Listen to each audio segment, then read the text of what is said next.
Africans. Yeah. Because African leaders can now look to Beijing. They can deal with Turkey. They can deal with any of these other emerging nations. Sure. So many of the middle powers like India, Brazil, Turkey, as you mentioned, The BRICS. Exactly, the Yes. BRICS. They're very engaged in Africa. It's changing economic relations, political relations, alliances, and global forums, whether discussing trade or climate change or global immigration issues. So the United States ignores Africa at its own loss. So Africans do have alternatives in terms of their international relations. They also, unfortunately, as you were pointing out earlier, we have a model in the U.S. now of authoritarian leadership.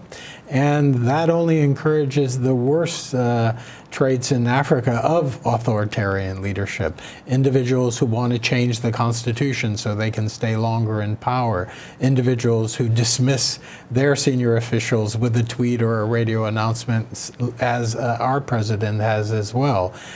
So the U.S. is both providing a bad example of its own sort of leadership style, and it's also ignoring very real American interests in Africa. Fortunately, there are so many Americans who are interested in Africa across, the American public, whether it's people of African descent, whether it's recent African immigrants, whether it's Latinos, Asian Americans, white Americans, whether it's education, trade, business, culture. There's a real great interest in Africa and an increasing engagement with Africa from among civil society. You have Facebook, you have social media, you have the ability to understand and develop relations on the continent even without traveling, although I would encourage people to travel more to Africa. So I am hopeful, because I'm hopeful about the body politic and the American population. One might also add perhaps that Americans are also lucky because, let's face it,